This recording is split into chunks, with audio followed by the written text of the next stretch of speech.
Boa noite. Sejam todos bem-vindos à aula magna dos cursos de Ciências Biológicas da UESB. Nessa noite, a gente tem o prazer de ter os 3 campi aqui presentes. Antes de começarmos, eu gostaria que todos colocassem aí no chat a qual campus pertencem ou a qual cidade, né? Os convidados de fora também, para a gente dar uma interagida e conhecer um pouquinho do nosso público. Também quero informar que todos aqueles que assinarem a nossa lista de presença, que será passada lá pelo meio da palestra para o final, irão ser certificados pela PROEX da UESB. Bom, para essa aula magna, nós teremos o prazer de receber o professor doutor Fernando Fernandes, da UFRJ, que ministrará a palestra A Dança Cósmica de Shiva, Contingências e Ritmo na Evolução da Vida. Mas antes disso, eu vou convidar as 3 coordenadoras dos cursos de Ciências Biológicas da UESB, a professora Raquel Maluf, da UESB de Vitória da Conquista, a professora Ana Cristina Duarte, da UESB de Jequié, boa noite, meninas, e, por fim, a professora Daniela Fries, da UESB de Tapetinga. Vou passar a palavra para elas darem as boas-vindas aos calouros. Gente, bom, então, em nome do curso de Ciências Biológicas do campus de Vitória da Conquista, eu desejo, assim, boas-vindas para todos os calouros, principalmente para os calouros, né, que estão chegando ainda sem conhecer a nossa instituição. Então, vão conhecer a instituição virtualmente, mas é sempre um momento importante, né, da gente se reunir e de, pelo menos, ver a cara, né, dos nossos professores, dos nossos coordenadores. Então, para os calouros, sejam muito bem-vindos, e para os alunos veteranos, né, sigamos por mais um semestre e que em fevereiro a gente possa estar junto presencialmente na UESB, né, depois de todas os rituais de vacina e de saúde preservados. Então, bem-vindos e boa palestra para todo mundo. Muito bem, passo a palavra então para a professora Ana Cristina, por gentileza. Boa noite a todas as pessoas que nos assistem. Quero saudar aqui minhas colegas de colegiado, a professora Raquel, a professora Daniela e também a professora Luciana, né, não é do colegiado, mas coordena esse evento. Dizer que é um prazer estarmos juntas aqui nessa aula magna, sobretudo, para recepcionar e acolher os novos alunos, né, da UESB, principalmente os novos alunos dos cursos de Ciências Biológicas de Vitória da Conquista, Jequié e Tapetinga. Então, saúdo a todos, desejo boas-vindas, desejo que nós tenhamos um semestre muito produtivo, muito bom, de forma presencial a partir de fevereiro, e que possamos nos encontrar outras vezes. Então, sejam todos bem-vindos, os calouros, os nossos alunos veteranos, e que tenhamos uma boa noite, e uma palestra de muita aprendizagem. Todos se sintam acolhidos. Obrigada. Obrigada, Ana. E a professora Daniela. Boa noite a todos. Desejo a vocês um bom recomeço de semestre e que possamos nos encontrar pessoalmente em fevereiro, né? Aos calouros, sejam todos bem-vindos dos 3 campos, Itapetinga, Conquista e Jequié, e aos outros alunos de Ciências Biológicas que estão nos prestigiando aqui, prestigiando esse evento muito interessante, que a gente conseguiu juntar os 3 campos, né? Isso é interessante, porque tem muito tempo que não fazemos nada próximos. Esperamos conseguir fazer isso pessoalmente mais para frente, depois podemos retornar presencialmente, né? Então, sejam todos bem-vindos e aproveitem bem este evento aí, essa palestra. Boa noite. Muito obrigada, Daniela. Bom, pessoal, então, como as professoras comentaram, em fevereiro estaremos presencialmente nos respectivos campi e é provável que a gente desenvolva algumas atividades de interação aí com os calouros nesse momento. Cada colegiado irá entrar em contato pelos e-mails institucionais, né, informando suas programações. Bom, estou vendo bastante gente animada aí, então, sem delongas, eu vou convidar o professor Gil Iac, que juntamente comigo realizará a mediação desse evento. Tchau. Boa noite, professor Gil. Boa noite, gente. Boa noite. Boa noite, meninas. Até breve. Boa noite, gente. Obrigada.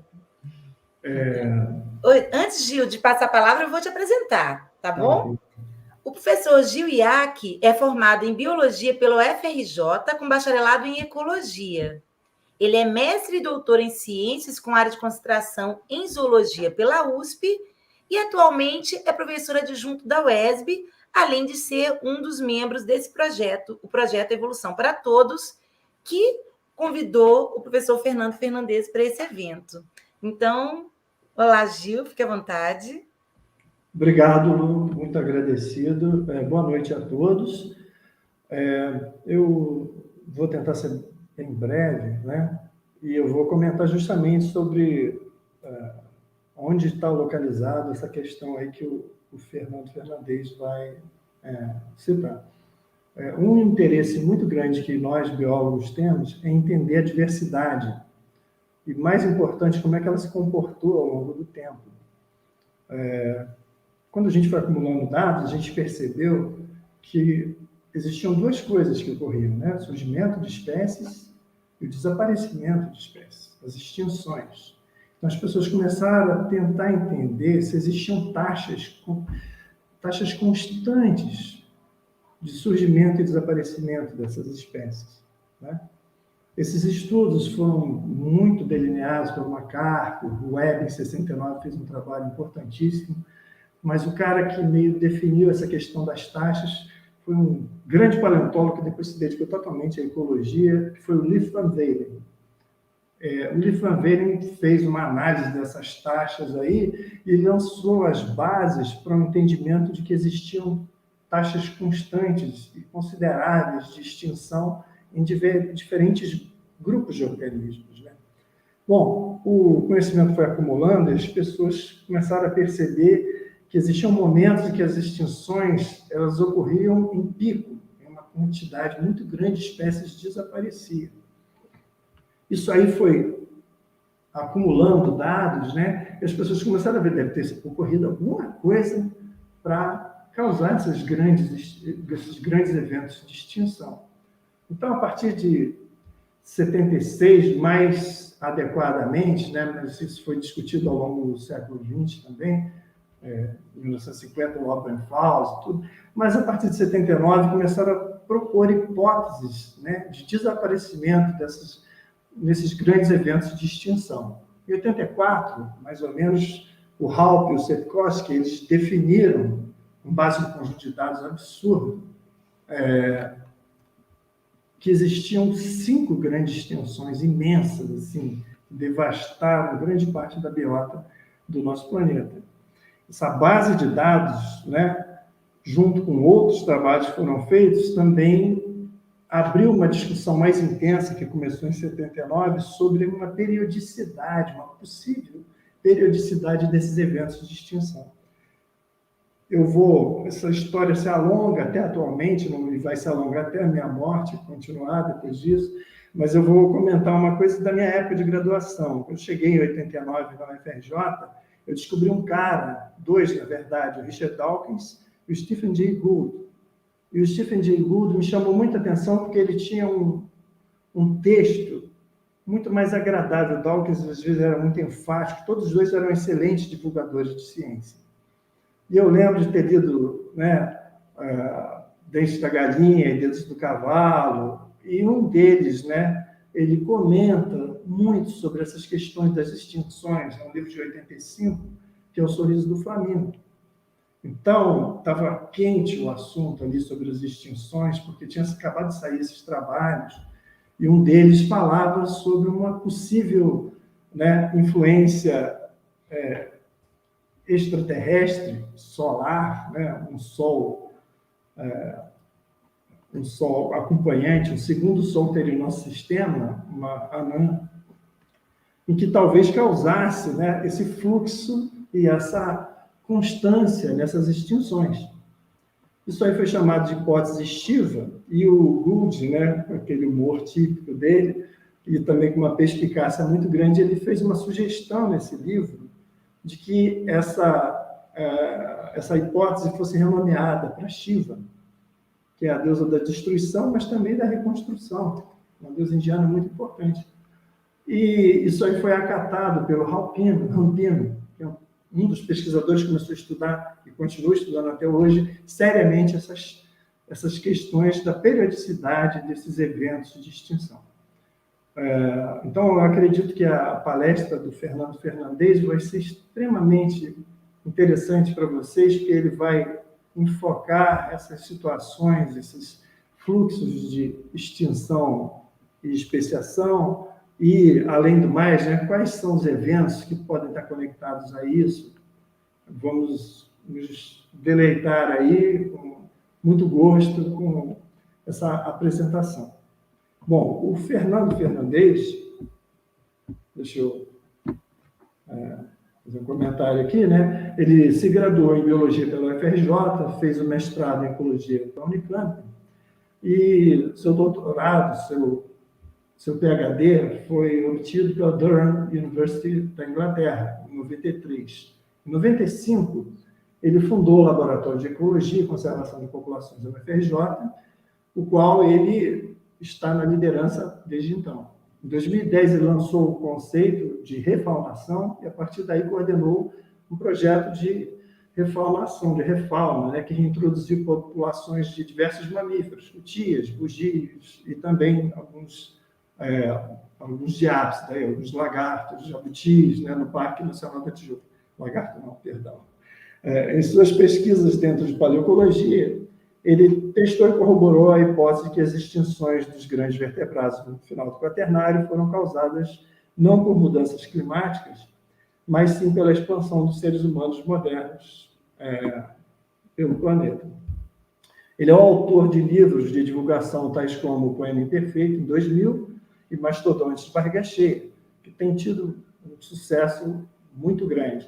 O Poema Imperfeito foi tema do filme com o mesmo nome, e ele foi premiado como melhor filme ambiental no Festival de Cinema Socioambiental de Nova Friburgo em 2018.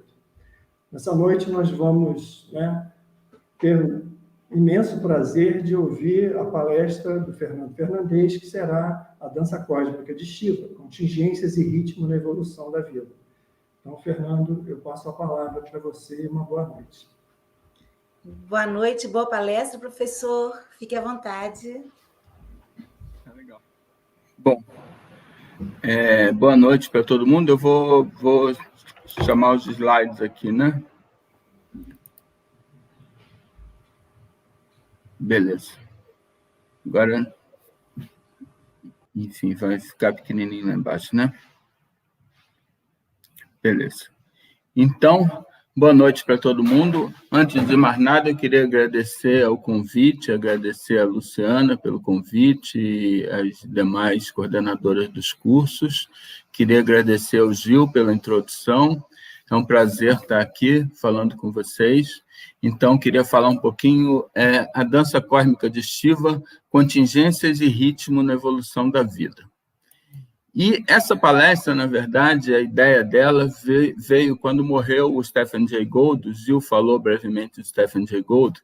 Stephen Jay Gould é um paleontólogo, né, evolucionista, escreveu muito divulgação científica, ele escreveu 17 livros de divulgação científica, e acreditem-me, o pior livro do Stephen Jay Gould é muito bom. O pior livro de Stephen Jay Gould é muito bom.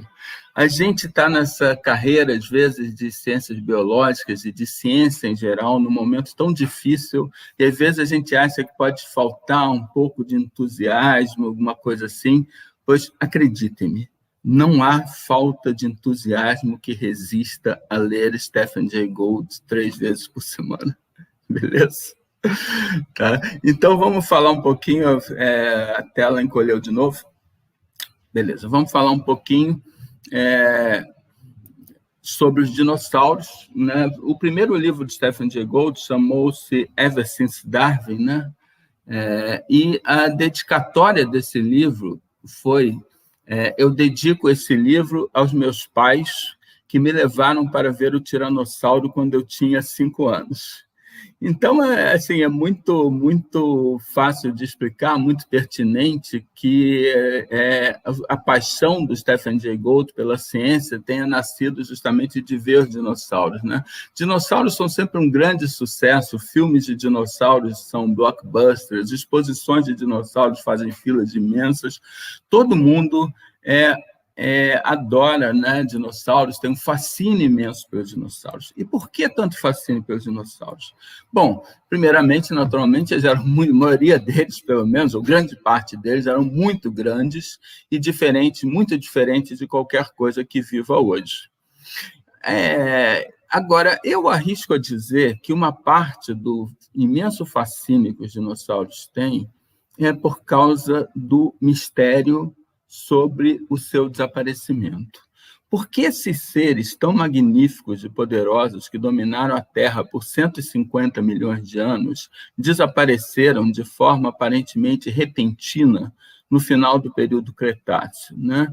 Então, para explicar o desaparecimento dos dinossauros, dezenas e dezenas de hipóteses foram formuladas, né? E o paleontólogo Graham Jepsen, ele reuniu algumas dessas hipóteses que estão aqui, que já foram formuladas para explicar a extinção dos dinossauros, que seriam alterações climáticas, subitamente ou lentamente, quente ou frio, ou seco ou úmido demais, como geralmente acontece com esse tipo de explicação, tudo já foi proposto, de dieta, comida de mais ou de menos, ou pobre em substâncias como óleo de samambaia ou cálcio, ou algum envenenamento na água ou nas plantas, doenças, parasitas, desordens metabólicas ou anatômicas, hérnias, defeitos ou desbalanço do sistema hormonal ou endócrino, esterilização por calor, efeitos indesejados de endotermia, degeneração dos cérebros e consequente estupidez, velhice racial old age, seja lá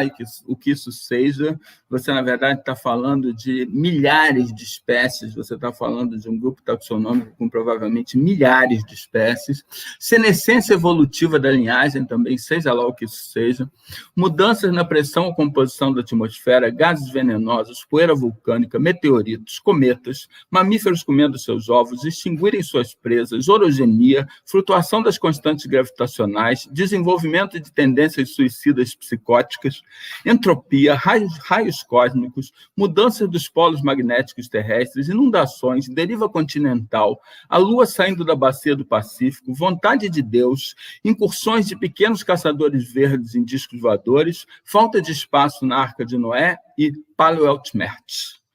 Paleoaltmerch é uma palavra cunhada pelo próprio Jepsen, que quer dizer alguma coisa que aconteceu há 65 milhões de anos que a gente não faz a menor ideia do que foi. Bom, então, enquanto a ciência estava nesse estado de pasmo sobre a calma, né, de perplexidade sobre a causa de extinção dos dinossauros, a gente vai dar um pulinho numa das cidades medievais mais bem preservadas da Itália, Gubbio, né? Vamos para Gubbio, né, que vocês estão vendo aí nessa imagem. E Gubbio não é famosa apenas por essa arquitetura linda. Gubbio é famosa também por ter uma das melhores seções da transição estratigráfica KT que existem no mundo. Ora, o que seria a transição estratigráfica KT? Transição estratigráfica, vocês sabem, os solos vão se acumulando uns em cima dos outros, né, os sedimentos, à medida que eles são depositados, e a transição entre as seções estratigráficas é justamente onde você termina um período geológico e começa outro. Os sedimentos correspondem a um período e os sedimentos que estão empilhados em cima correspondem a outro período. Melhor seção estratigráfica da transição KT. KT quer dizer transição Cretáceo-Terciário. Cretáceo é abreviado como K na literatura. E esse foi o momento exato em que os dinossauros desapareceram. Então, é a seção estratigráfica que representa a época da extinção dos dinossauros. E aí essa seção estava sendo estudada na Itália por um jovem geólogo norte-americano chamado Walter Alvarez, e ele achou uma coisa tão sensacional lá que ele resolveu chamar o pai dele para ver. O pai dele era um grande cientista, mas não era geólogo nem nada disso, muito menos paleontólogo. O pai dele era um físico, né? um grande físico, né? Prêmio Nobel, coisa e tal, e ele assim, o Luiz, o pai, se interessou pela pergunta do filho, né? O filho escreveu para ele lá da Itália, falando mais ou menos assim, claro que não exatamente nessas palavras: pai, escuta só o que eu achei aqui na Itália. Então, isso estabeleceu uma interessante colaboração científica, né? Peculiar, entre pai e filho, entre pessoas de especialidades científicas completamente diferentes, um geólogo e um físico, nenhum dos quais tinha a ver com a pergunta que estava sendo feita, que era uma pergunta de paleontologia, de evolução, né?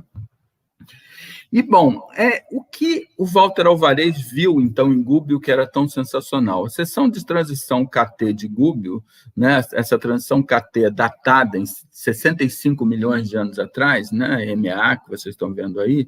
Então, essa seção tinha uma lâmina de 1 centímetro de saibro, sem fósseis, sobre calcário branco, riquíssimo em foraminíferos, e abaixo de calcário vermelho, com poucos foraminíferos. Ora, o que é saibro? Saibro é o piso predileto do Guga, né, nosso maior tenista, mas não é só isso. Saibro é um mineral finíssimo, de granulometria finíssima, que normalmente é depositado pelo vento. E ele estava sobre uma seção muito rica em foraminíferos e abaixo de uma seção quase sem foraminíferos. O que são foraminíferos? São invertebrados marinhos que são indicadores da transição KT.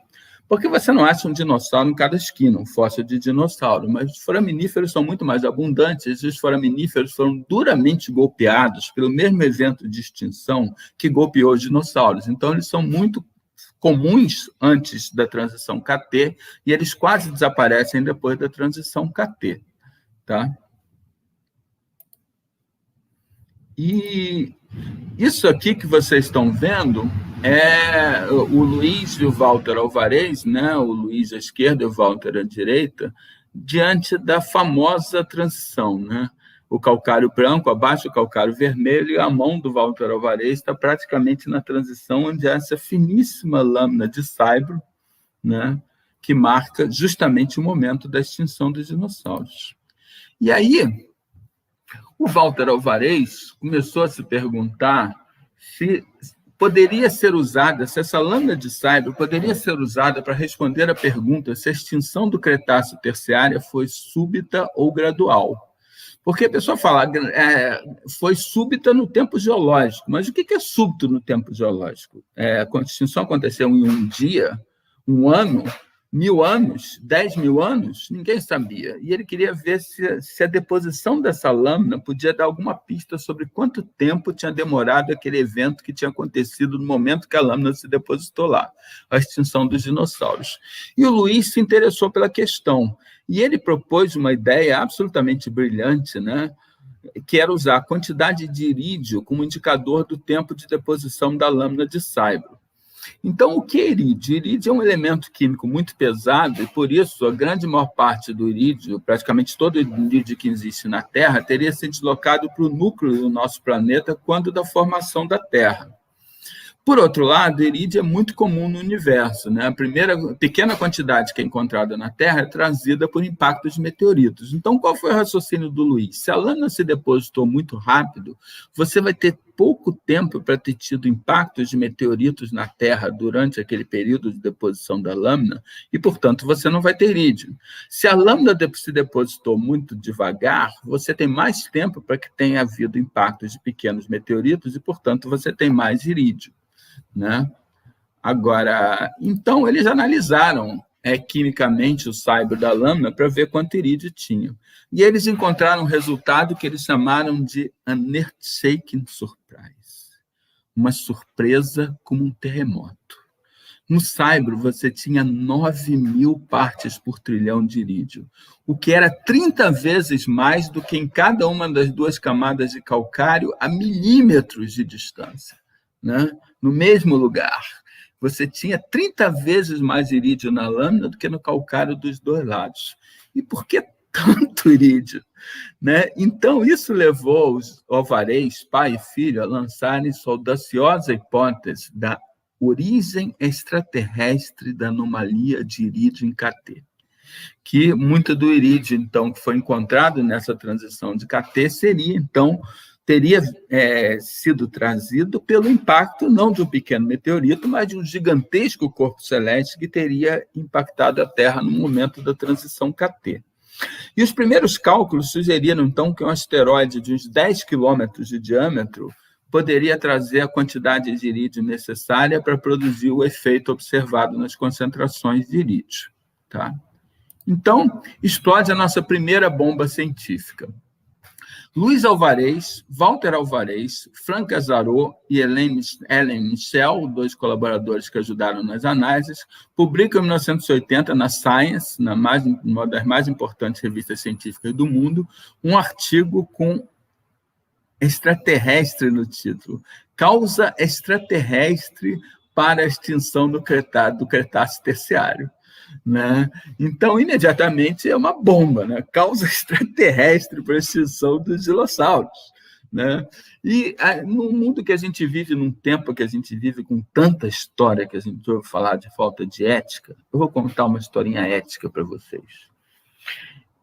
Um mês antes da publicação do artigo de Alvarez et al. Na Science, em maio de 1980, um holandês chamado Jan Smith publicou na Nature, a outra maior revista científica do mundo, um artigo que continha a seguinte frase: o impacto de um grande meteorito pode ter fornecido irídio e causado a extinção em massa do KT.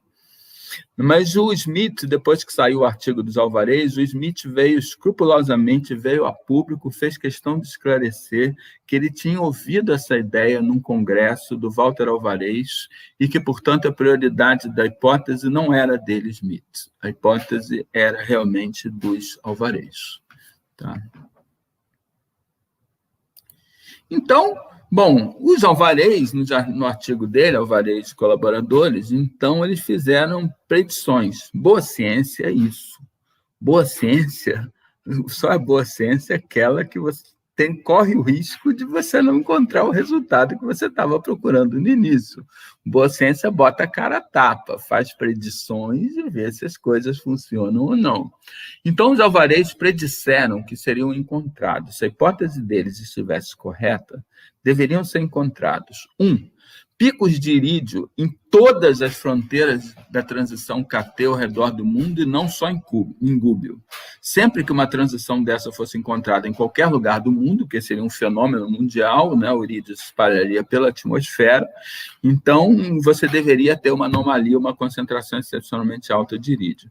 Segundo, estruturas geológicas que evidenciam choque ou altíssimas pressões, planos de multifraturas, shatter cones, esferas ou tectitos, seriam encontradas associadas à transição KT.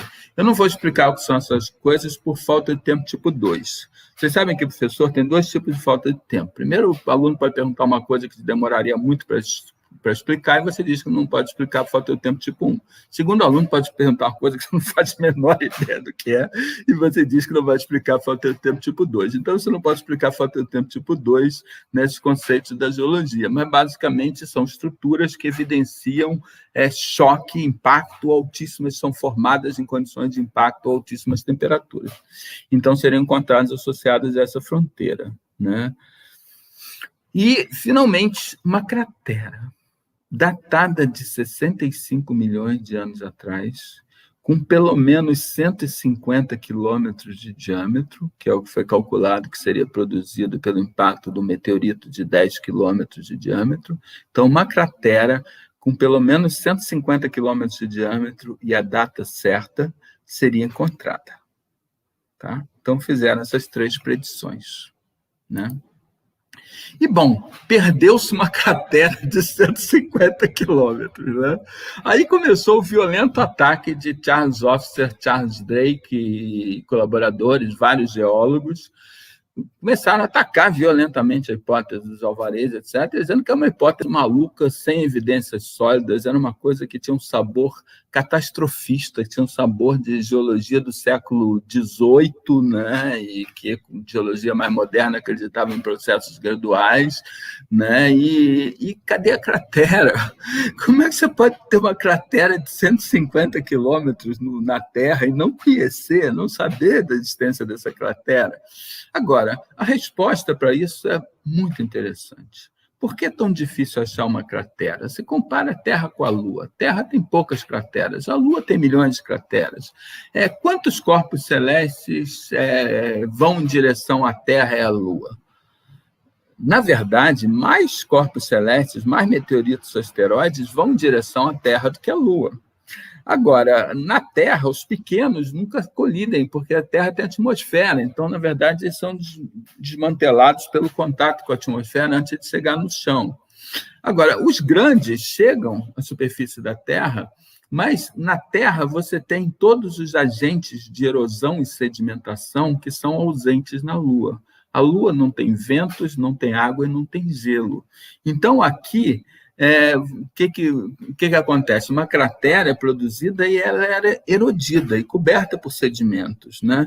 Então, crateras muito antigas, crateras mais recentes, como, por exemplo, Meteor Crater, no Arizona, que é uma cratera pequenininha, de 1,6 quilômetros de diâmetro, pequenininha, é facilmente observável no Arizona, mas porque ela é muito mais recente, ela tem 40 mil anos e não 65 milhões de anos. Tá? Então, crateras são normalmente encontradas por evidências indiretas, crateras mais antigas, de estruturas geológicas ou paleomagnéticas enterradas, né? Circulares, enterradas sobre sedimento. Tá?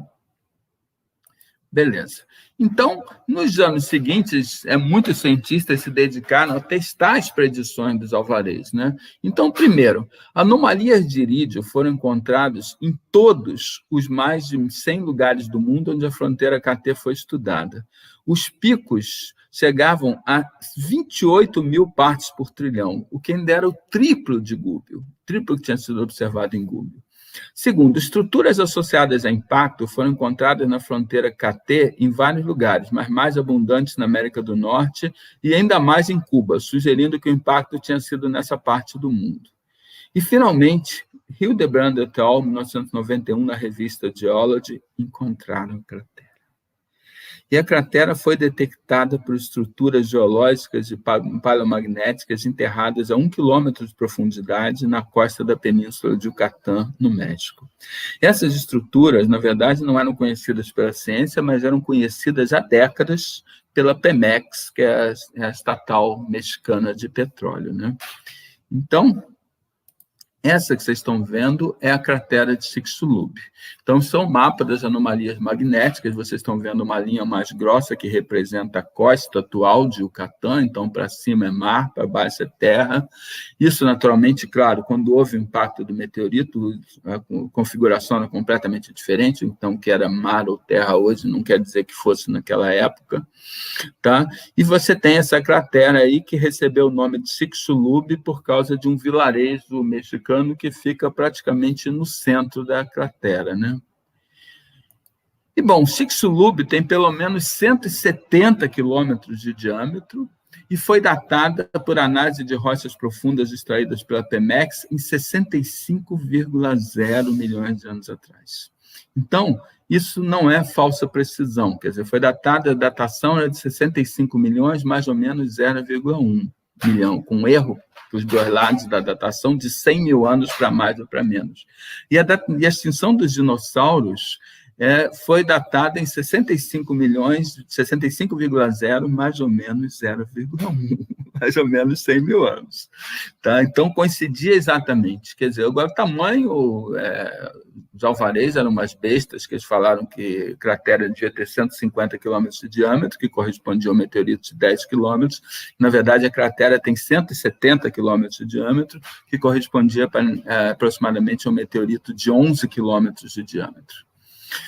Então, depois da falta de crédito inicial, a teoria foi ganhando aceitação cada vez mais geral. Tá? Então, hoje em dia, é praticamente consensual, pode-se dizer.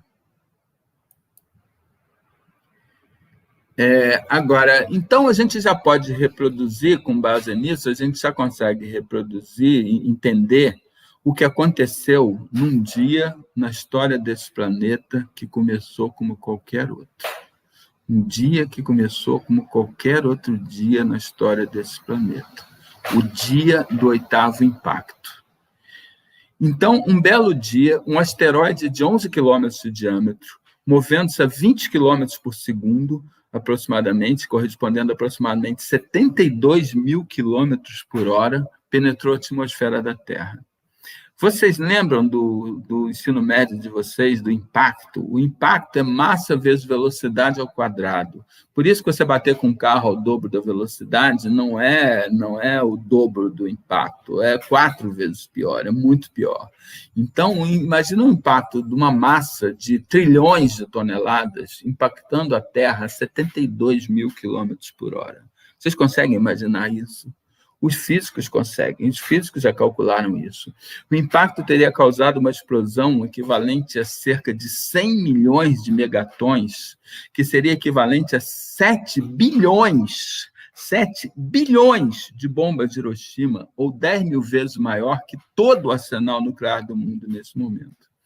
Isso teria aberto imediatamente uma cratera de uns 40 quilômetros de profundidade, vaporizando instantaneamente até as rochas à volta e causando temperaturas de vários milhares de graus. Talvez o mais impressionante, uma coluna de detritos, de água, de rochas, teria se elevado até uma altitude estimada em 200 mil quilômetros, o que equivale a metade da distância entre a Terra e a Lua. Isso quer dizer, se nesse momento, em Marte, tivesse 2 marcianos lá tomando sua cervejinha verde em Marte e olhassem na direção da Terra, eles iriam ver uma gigantesca coluna de destroços se elevar até a metade da distância que vai da Terra à Lua. Tá? Bom, isso são apenas algumas imagens da reconstrução, né, do meteorito chegando na Terra, né, e da escala do impacto que teria sido projetado. Agora, então, isso teria causado também terremotos numa escala jamais vista pelo homem. Esquece a escala que mede terremoto, teria extrapolado isso muito mais. E um tsunami com uma altura estimada em, no mínimo, 100 metros de altura, uma onda sísmica de tsunami com uma altura cuja menor estimativa é 100 metros, teria varrido o Golfo do México e dado várias voltas no planeta. Né? Então, uma velocidade estimada de perto de 2.000 km por hora, 1.800, 2.000 km por hora. Então, o Brasil é berço de vários dos maiores surfistas de ondas grandes do mundo, né? O Carlos Burle, a Maia Gabeira, o Heraldo Gueiros. Mas, por mais admiração que eu tenho para essas pessoas, essa eles não encaravam, não. Essa onda eles não encaravam, não. Agora, o pior de tudo, a temperatura despencou imediatamente em dezenas de graus e a escuridão, por causa dos destroços cobrindo a atmosfera, a escuridão se instalou por meses, pelo menos, bloqueando, parando imediatamente toda a fotossíntese no planeta Terra. A fotossíntese é a base de todas as cadeias tróficas, né? Então, imagina o efeito disso. Teria simplesmente parado todas as cadeias tróficas do planeta. Então, me lembro, quando eu era estudante e ouvi pela primeira vez falar dessa hipótese, eu pensei assim, cara, isso vai ter extinto os dinossauros?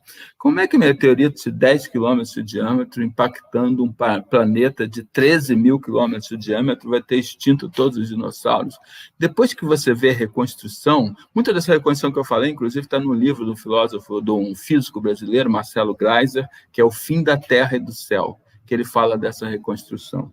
Mas quando você vê a reconstrução, a surpresa muda de lado. A tua surpresa muda de lado. A surpresa não é que tenham sido extintas tantas espécies, é que alguém tenha sobrevivido. E quem sobreviveu? Primeiro, os bichos de terras altas, porque todos os animais e plantas das terras baixas foram varridas pelo tsunami repetidas vezes e não deve ter sobrado nada.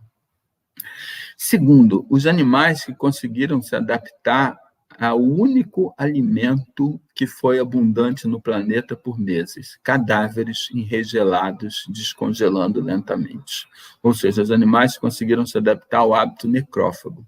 E as plantas que conseguiram sobreviver no banco de sementes, que sobreviveram no banco de sementes e voltaram a germinar depois. Tá? Então, agora, gente, deixa as perguntas, os comentários para depois, por favor. Ou seja, quando essa parte da história, que aconteceu? A gente já pode mais ou menos entender o que aconteceu até aí. Pobres dos dinossaurudos. Vou entender o que aconteceu com eles. Pobres dos dinossaurudos. Levaram uma pedrada enorme na cabeça. Tá? Foi isso que aconteceu com eles. Bom, agora, se vocês acham que tudo isso é espetacular, é fantástico, é surpreendente, então vocês se preparem, porque as surpresas estão só começando. Então, muitos de vocês aqui são estudantes, estão ainda procurando seu primeiro emprego na biologia, coisa e tal, e vocês podem imaginar o que a gente não é capaz de fazer por um emprego estável, né? Por um emprego com estabilidade para a vida toda. Então, na Universidade de Chicago, que tinha um excelente departamento de paleontologia, surgiu a notícia que ia ter uma tenure, quer dizer, que ia ter possibilidade de ter uma vaga para um emprego estável. Em Chicago tinha um jovem paleontólogo que tinha acabado de terminar seu doutorado, chamado John Sepkoski, e Sepkoski resolveu que aquela vaga iria ser dele de qualquer jeito. E, para isso, ele queria mostrar serviço, fazer uma coisa espetacular, né? Então, ele resolveu fazer um estudo que era simplesmente para ver quanto durava no registro fóssil a categoria taxonômica que a gente chama de gênero. E, para isso, ele fez um estudo da duração no registro fóssil, ou seja, do aparecimento e desaparecimento no registro fóssil, de nada menos do que 30 mil gêneros, distribuídos em 3.500 famílias de vertebrados, invertebrados e protozoários. Tá? Então, vendo o aparecimento e desaparecimento de cada gênero. Vocês vão de convir comigo que quando você tem muitos gêneros desaparecendo ao mesmo tempo, você tem uma onda de extinção, uma dessas grandes extinções do passado geológico, justamente quando os gêneros desaparecem, muitos deles juntos, né? E o Sepkoski compilou todos esses dados e deixou um gráfico com esses dados, imprimindo numa coisa que hoje em dia parece quase tão fóssil quanto os próprios dinossauros. Uma impressora de formulário contínuo. Não sei se vocês chegaram, mais novos certamente nunca chegaram a ver isso, mas tinha umas folhas contínuas com os buraquinhos do lado e que então a impressora ia puxando aquilo lentamente, imprimindo, era lento para caramba, a impressora matricial. E o Sepkoski saiu da sala e o Halpe, o colega mais velho dele, ficou lá vendo a impressão, vendo o gráfico sair lentamente, e ele foi vendo aquilo, de repente ele ficou surpreso, ficou assustado, ficou não acreditando no que ele estava vendo, ficou atônito, não acreditando, e ele pegou aquele gráfico, rasgou, saiu correndo com um gráfico na sala de Sepkoski, agarrou o Sepkoski pela gola e chegou e falou: "Do you see it? They are periodic." Você vê isso? Elas são periódicas. As grandes ondas de extinção se sucedendo no passado geológico com uma periodicidade de 26 milhões de anos. As grandes ondas de extinção se sucedendo com uma periodicidade de 26 milhões de anos. Tá? Então, esse é o famoso gráfico. Vocês têm aí embaixo, no eixo horizontal, milhões de anos para o passado, e no eixo vertical, porcentagem estimada de espécies extintas em cada onda de extinção. Né, os períodos geológicos embaixo, e as linhas verticais marcam a periodicidade de 26 milhões de anos. Então, vocês têm que a primeira que está aí, a do Permo-Triássico, é a mãe de todas as extinções, muito maior do que a do Cretáceo Terciário, que teria extinto, estimadas 96% a 98% de todas as espécies viventes. A linha está amputada ali, na verdade, na primeira. E você tem as outras ondas se encaixando admiravelmente com a periodicidade de 26 milhões, exceto que no Jurássico tem um pico de extinção a mais, vocês estão vendo ali, e a do Cretáceo Terciário é essa que aparece como mais alta aí, porque não está amputada, com cerca de 70% das espécies extintas é o valor estimado, né? E elas se encaixando, exceto essa aí do Jurássico, na periodicidade, né? Então, tentando explicar o inacreditável. Segundo Halpe, contando essa história, eles tentaram, de todas as maneiras, we tried to kill the periodicity. Tentaram todos os testes estatísticos possíveis para mostrar que aquela periodicidade não diferia do acaso. E, por qualquer método que você testasse de séries temporais, a periodicidade era significativa. Embora, apesar da intensidade dos picos variar, conforme vocês viram, porcentagem diferente de espécies extintas e do pico menor não explicado no Jurássico. Mas, então, uma vez que eles testaram e aparentemente havia essa periodicidade regular, explode a nossa segunda bomba científica. Halpe e Sepkoski, em 1984, publicam Periodicidade de Extinções do Passado Geológico, numa das maiores revistas científicas do mundo também, PNAS, Proceedings of the National Academy of Sciences, USA. E o artigo deles, imediatamente, foi uma bomba, foi um mega hit, né? Eles publicaram o artigo em fevereiro de 84 e o número de abril da revista Nature já trazia 5 artigos comentando o trabalho de Halpe e Sepkoski, né?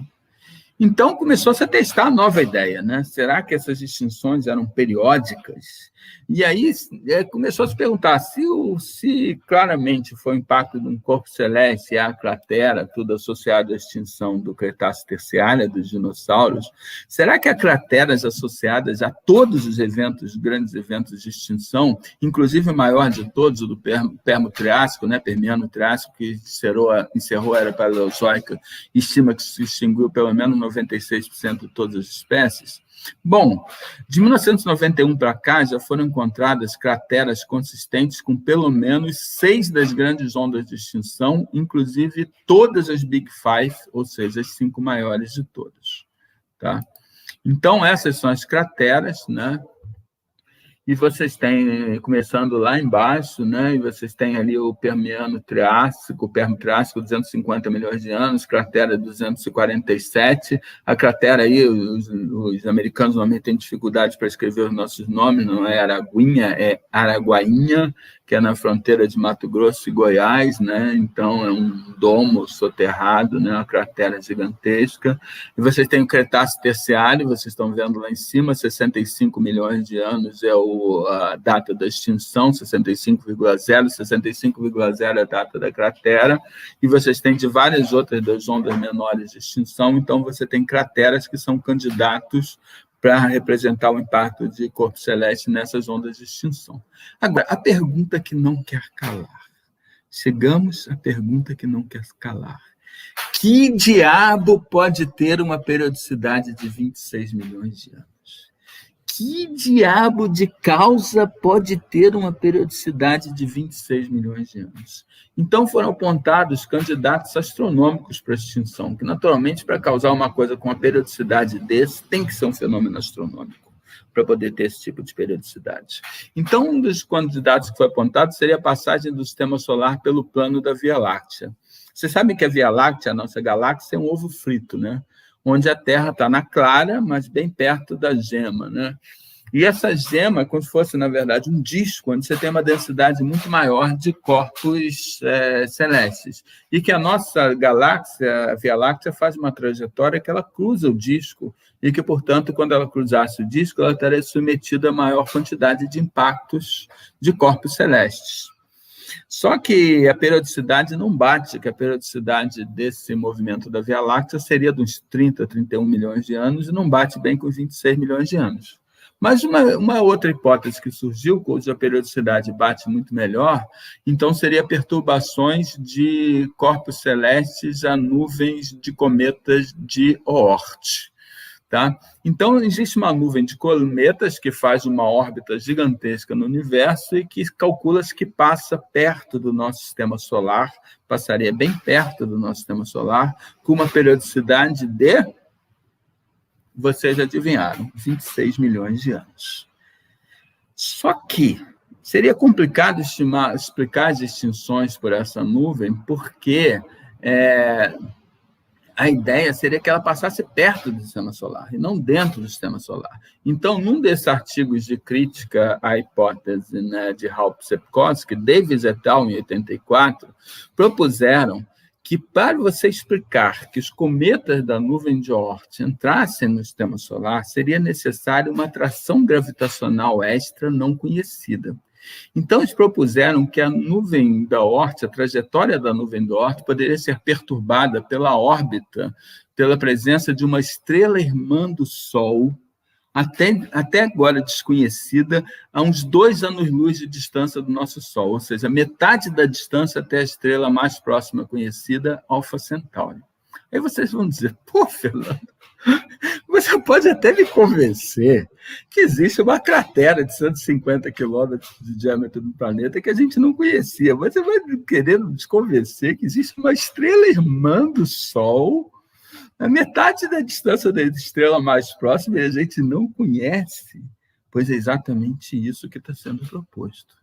E, na verdade, é uma hipótese muito mais antiga, que os astrônomos propunham há décadas, né? Que é prevista por anomalias gravitacionais detectadas no sistema solar que precisariam de uma atração gravitacional extra próxima do sistema solar para ser explicada.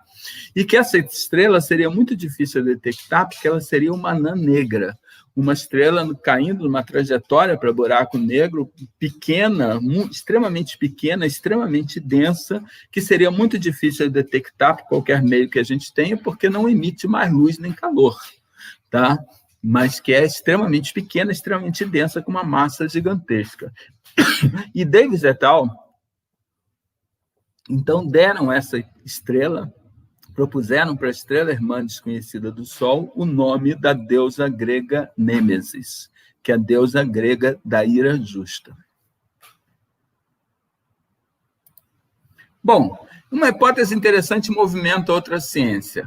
Ao contrário do impacto de Chicxulub ter sido a causa da extinção dos dinossauros, essa hipótese da periodicidade das grandes extinções não é de maneira nenhuma consensual, ainda é muito discutida, existe muita dificuldade quanto às datações, a própria extensão das extinções. Então, de modo algum, está comprovado, e até hoje você tem isso discutido em congressos e tudo mais.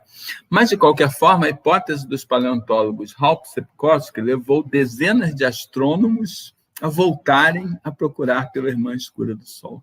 Quer dizer, hipótese interessante numa ciência, a paleontologia, movimentando outra ciência, a astronomia.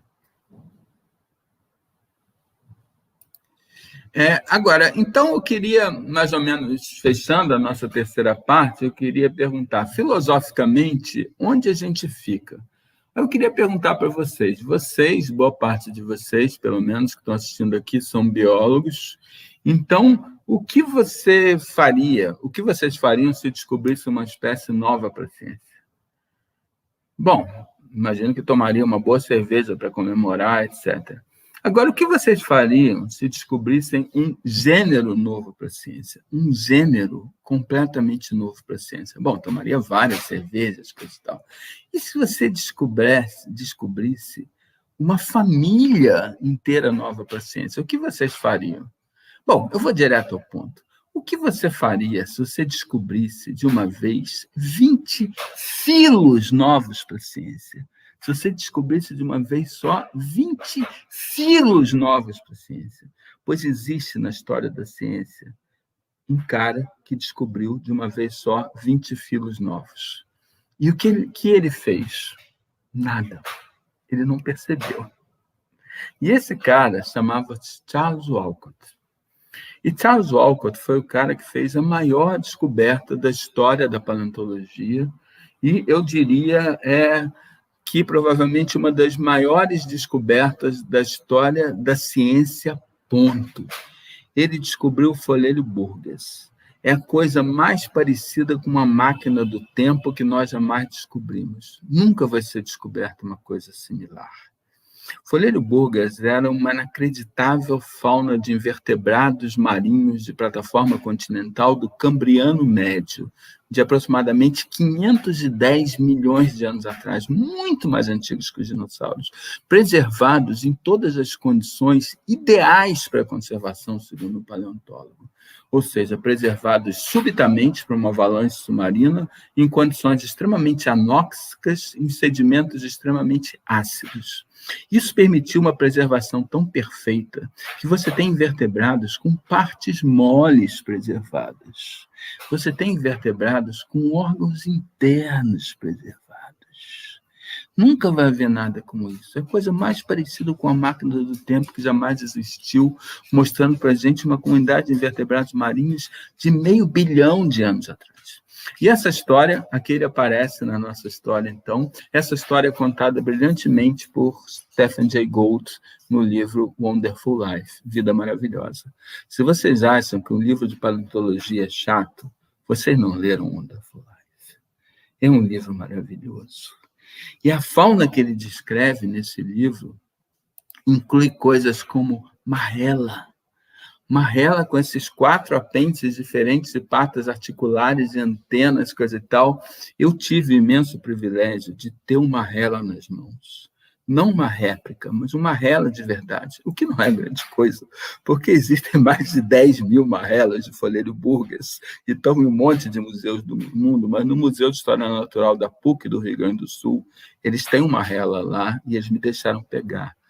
Então, é um bicho de 1,5 centímetros, mas você está nas tuas mãos com um organismo que viveu há 510 milhões de anos atrás. É impressionante. É uma experiência impressionante. Mas, além de marrela, você tinha opabínia.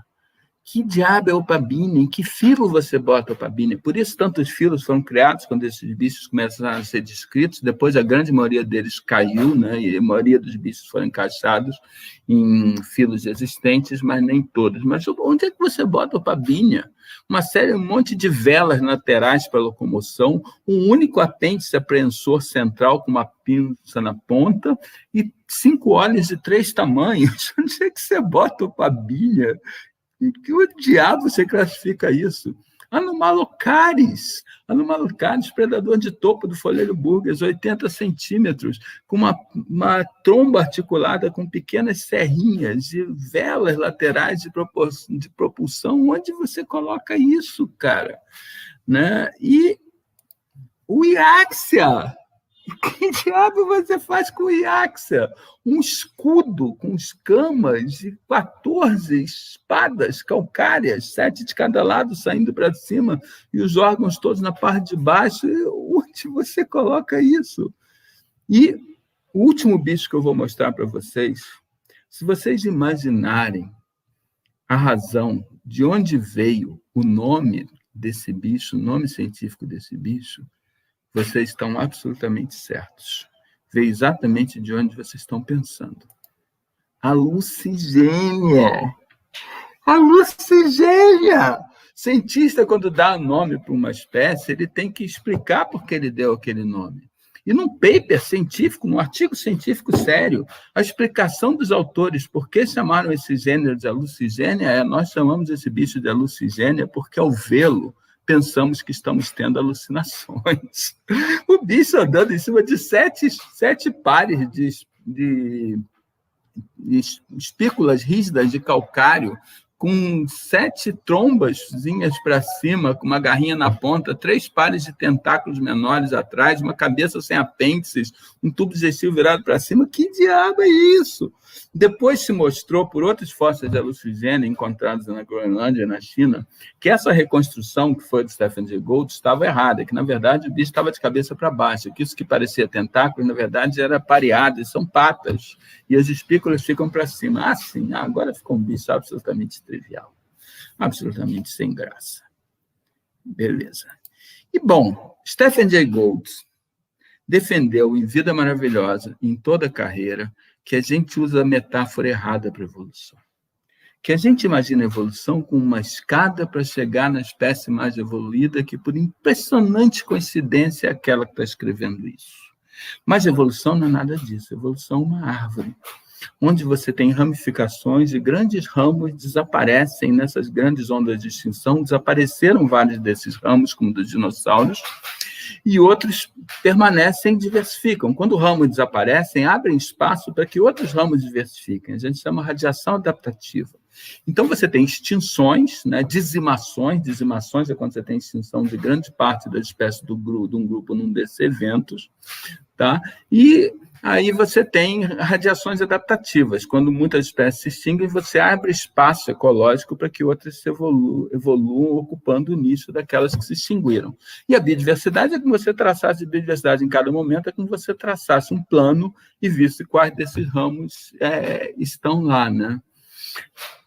Então, o Gold também defendeu a ideia de contingência de evolução. O que é contingência? Contingência é quando você tem uma situação em que existem várias possibilidades e que é o acaso, mais ou menos o acaso, o que acontece. Mas uma vez que uma dessas coisas tem acontecido, fecha vários caminhos e deixa algum caminho aberto.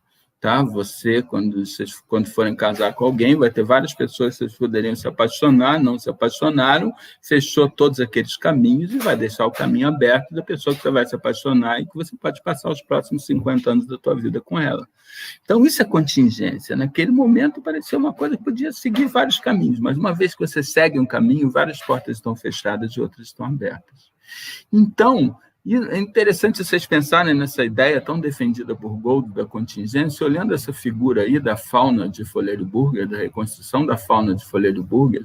Então, vocês têm vários bichos de filos viventes aí, como equinoderma, molusca, artrópoda, anelida, porífera, né, vários filos, e vocês têm vários bichos distintos que eu falei, vocês estão vendo lá o marrela bem no centro, o pabinia, anomalocaris, o iaxia, a lucigênia ali à esquerda, né?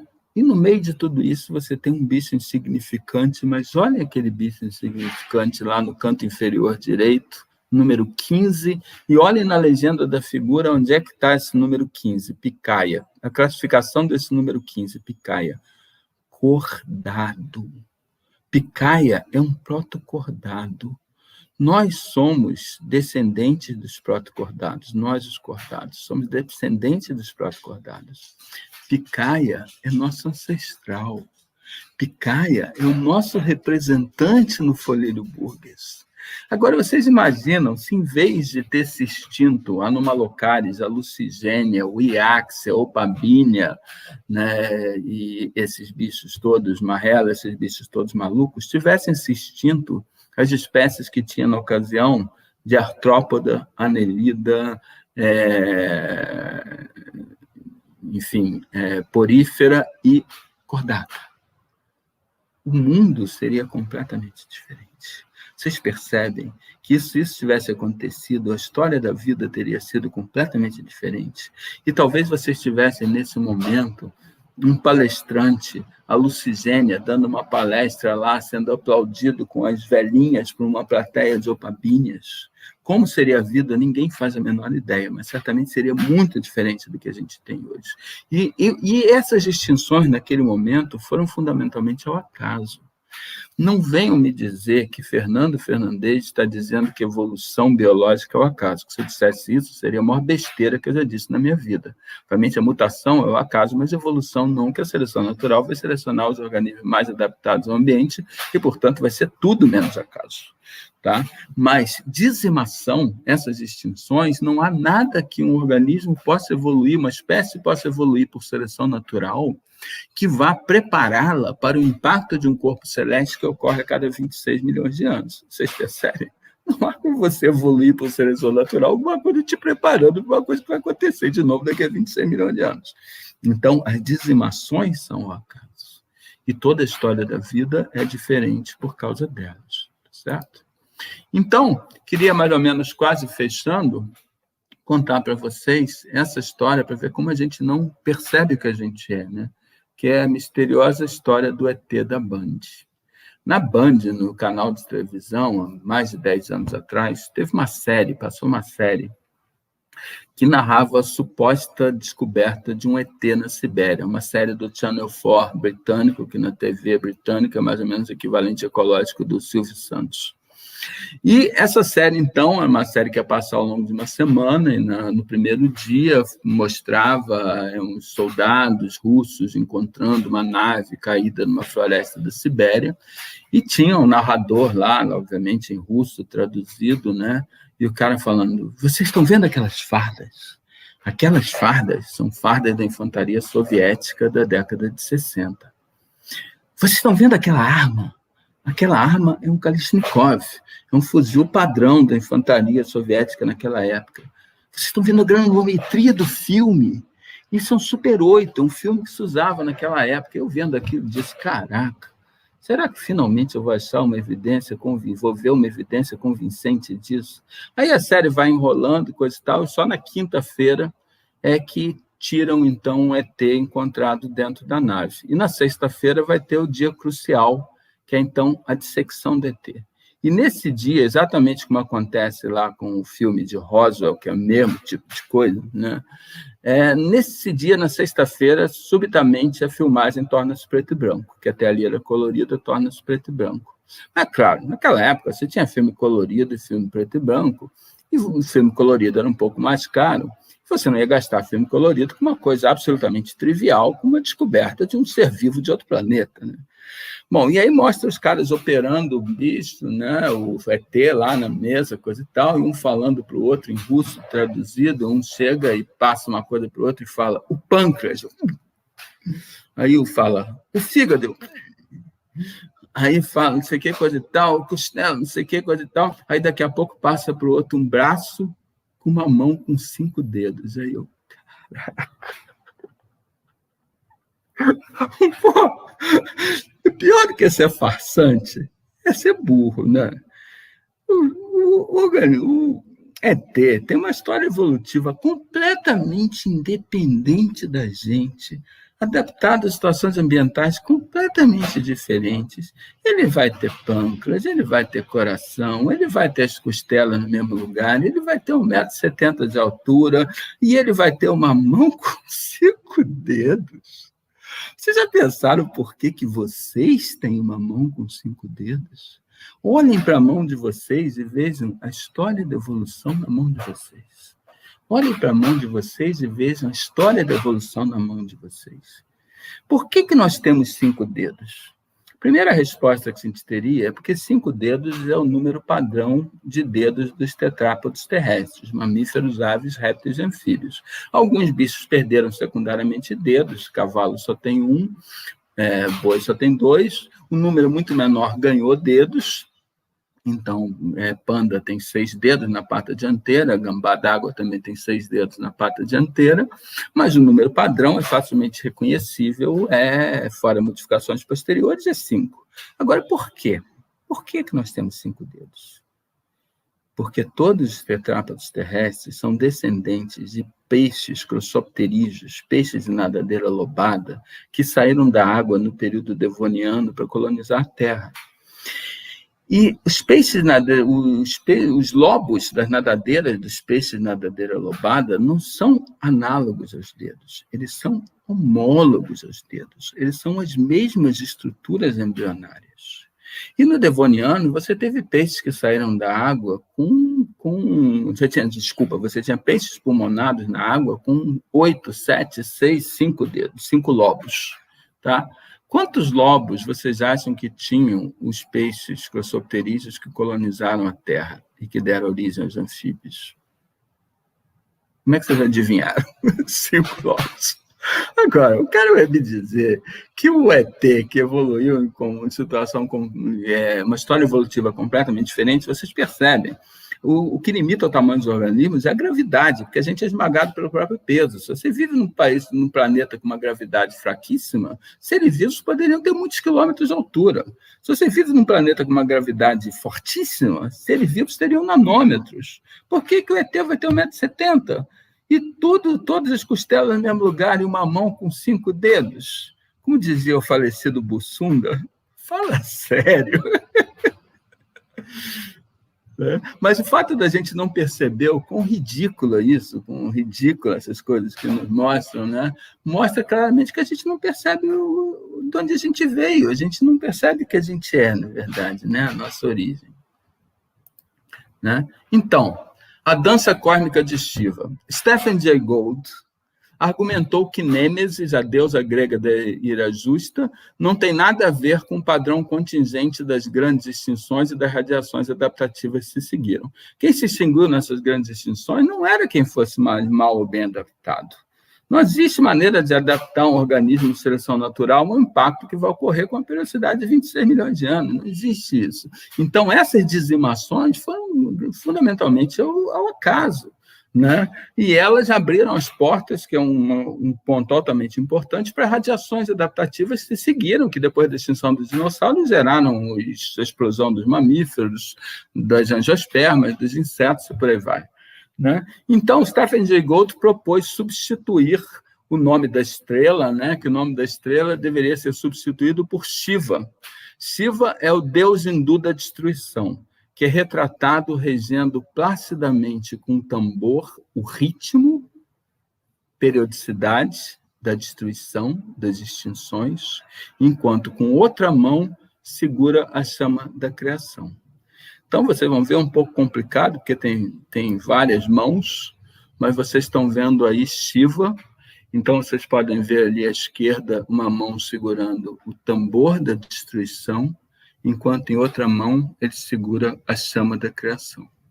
Você e eu, como todos os demais animais e plantas, somos descendentes das linhagens evolutivas que sobreviveram ao tambor de Shiva e se diversificaram em sua chama. Muito obrigado.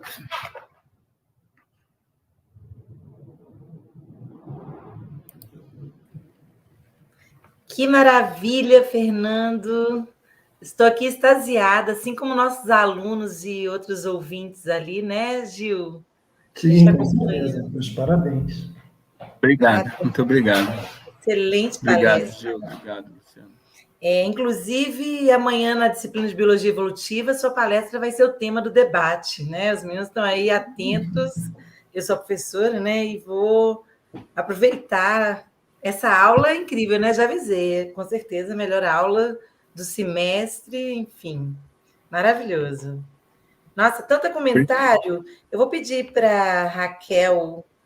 Vamos começar colocando alguns comentários? Será, gente? Como faremos? Tem tanta coisa aqui, tem várias perguntas, vários comentários, olha. Gil, vou ler essa, depois a gente vai fazer um bate-bola, tá bom? Certo. A Jéssica Prado Silva comenta, né? Quanto de informações é preciso para definir... ela já pergunta, desculpa. Quanto de informações é preciso para definir espécies extintas? Sabemos que o processo de fossilização é algo raro. Então, já é uma pergunta. Assim, Jéssica, é uma boa pergunta. Se eu entendo ela certo, quer dizer, certamente muitas das espécies que existiram a gente não conhece. Muitas das espécies a gente não tem fóssil adequado, né? E a gente conhece uma minoria. Mesmo assim, a gente conhece, eu não sei exatamente quantas, talvez o Gil saiba melhor do que eu, mas quantas espécies de dinossauros foram descritas, mas várias centenas, pelo menos, e possivelmente mais de 1.000 espécies. Então, você pode pensar, talvez, um bicho como dinossauro, a diversidade ecológica de dinossauros, falando répteis voadores também, répteis marinhos, que não eram tecnicamente dinossauros, mas também se extinguiram no Cretáceo Terciário. A diversidade ecológica desses bichos é perfeitamente comparável à da classe mamíferos, por exemplo. E mamíferos, hoje em dia, tem o quê? 5.500 espécies.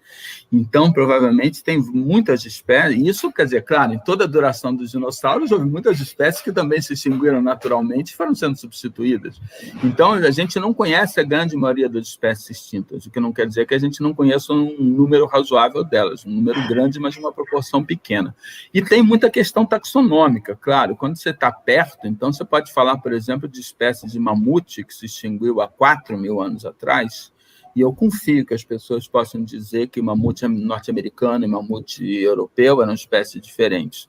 Mas quando as pessoas falam para mim Tyrannosaurus rex, para mim me parece meio chute, né? Porque, não dá. Como que você conhece de Tiranossauro rex? Conhece um esqueleto inteiro, que é sul, né? Um Tiranossauro rex, uma fêmea preservada, todos os ossos, que provavelmente foi o bicho que o Gould viu quando era criança. Agora, isso é muito raro. Então, as pessoas dizerem, Tiranossauro rex, todos aqueles fósseis achados, que às vezes você acha um dente, um dedo, que por correlação com as outras partes você diz que é Tiranossauro, aquilo é tudo da mesma espécie rex? Não sei, não estou tão convencido. Ótimo. Respondeu, Jéssica? Espero que sim.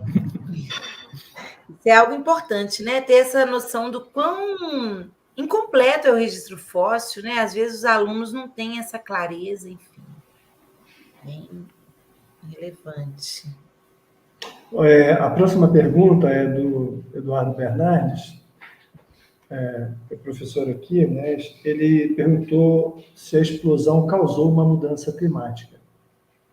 Eu acho que muito provavelmente sim, porque uma mudança desse tipo, né, você altera praticamente tudo, né? Quer dizer, a própria vegetação, por exemplo, a vegetação tem influência no clima. A gente está vendo isso hoje, que a vegetação fixa CO2. No momento que a vegetação do planeta demorou um tempão para recuperar, e o impacto desse colossal, a própria fisionomia ali da região deve ter modificado. Quando você modifica a disposição dos continentes ali perto, você modifica as correntes marinhas induzem mudança no clima. Então, claro, é uma coisa que acho que ninguém sabe isso em grande detalhe, o que aconteceu há 65 milhões de anos atrás. Mas eu acharia provável, obviamente não dá para ter certeza disso, mas eu acharia provável que deve ter mudado o clima até certo ponto, pelo menos depois disso, como consequência do impacto. Até aquele livro, como é o nome do rapaz? Naquele livro Ascensão e Queda dos Dinossauros, o Steve Brusanti, né? Não sei o nome exatamente, comenta bastante sobre isso, né? O quanto que aquela poeira perdurou por muito tempo, enfim. A extinção não é só o momento, como você também perguntou. Um grande inverno. Um inverno que se seguiu, né? Com certeza. Exato. Maravilha. O Roberto Meira pergunta, né? Opa, mudou. Acho que a do Roberto é mais recente. Então, primeiro a do Bruno Ribeiro, também aluno aqui de Biologia. Ainda é possível encontrar algum local rico em registro fóssil, como mencionado? Acho que o Burgess, né? Burgess. É possível que se encontre uma diversidade de formas distintas das que já existem descritas? Assim, depois aquela fauna do folheiro Burgess foi encontrada em outros lugares, conforme eu falei, na Groenlândia, no Canadá, na China, né? Você encontrou outras mais ou menos daquela época. Agora, claro, assim, esses grandes achados, quanto mais você vai para trás, mais a chance do fóssil ter sido destruído pelos processos erosivos, pelas mudanças geológicas. Então, quer dizer, essas coisas se tornam mais raras. Então, não sou propriamente um expert em paleontologia, muito menos paleontologia de invertebrados de milhões de anos atrás, mas certamente você tem gaps aí que você deve ter espaços de 20, 30 milhões de anos que você não tem em sítio nenhum. Então, você vai encontrar coisas diferentes. Tem uma fauna bem mais antiga que é de Burgess, de organismos unicelulares em Ediacara, né, na Austrália, que são outros bichos muito peculiares, mas menores e tudo, que também é uma coisa surreal. Né? Então, certamente você vai encontrar faunas diferentes dessas ainda. Quantos, ninguém sabe também se você deu a sorte de preservar alguma fauna desse tipo, daquele momento, né? Daquele período, mas provavelmente você ainda vai encontrar mais coisas malucas dessas por aí. Quer comentar? Especialmente se você for lá para trás, tipo, se você for mais antigo que os dinossauros, que realmente os dados são muito escassos. A China tem surpreendido com uma série de lagos no norte da China e próximo à Sibéria ali, e teve uma concentração de estudos na década de 30, na região que hoje em dia é Hall, entre outros, e depois disso começou um grande esforço na década de 90, que aliás trouxe todas essas aves emplumadas e os dinossauros não aviformes emplumados, né? Dessa região desses lagos. Então, isso tem trazido muita informação, inclusive os cordados mais antigos que a gente conhece atualmente são dessas biotas aí. Então, o Fernando está corretíssimo, é isso mesmo, né? Tem aparecido outros lugares em que a sorte, que é como o Fernando chamou a atenção, né? Teve um local cuja preservação foi possível, quer dizer, ambiente de baixa energia, com uma quantidade muito baixa de oxigênio, isso vai favorecer o processo de fossilização. Ótimo. Gil, quer perguntar? Tem várias perguntas. A Raquel tinha feito uma pergunta altamente interessante aí que eu estava esperando, quer dizer, quão próximo nós estamos do próximo impacto. E é uma boa pergunta, porque o último impacto ocorreu há 13 milhões de anos atrás. Então, o próximo seria daqui a mais 13 milhões de anos. Eu me lembro que uma vez fizeram essa pergunta, uma vez que eu dei essa palestra presencialmente, um cara fez essa pergunta, aí eu respondi, o cara falou, ufa, eu estou aliviado, eu pensava que pudesse ser só daqui a 1 milhão de anos. Ele ia ser muito impactado. Ele vai viver muito. Otimista esse rapaz. Legal.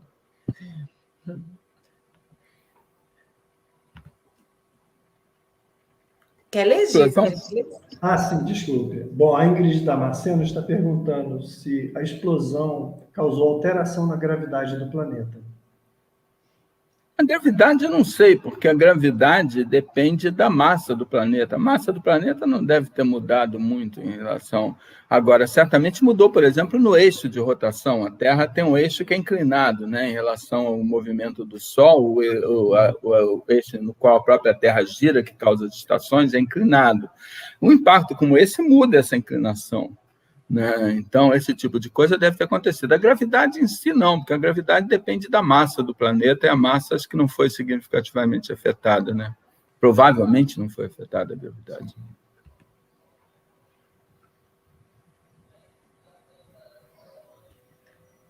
Qual a possibilidade de outros seres inteligentes existirem? É uma grande pergunta, né?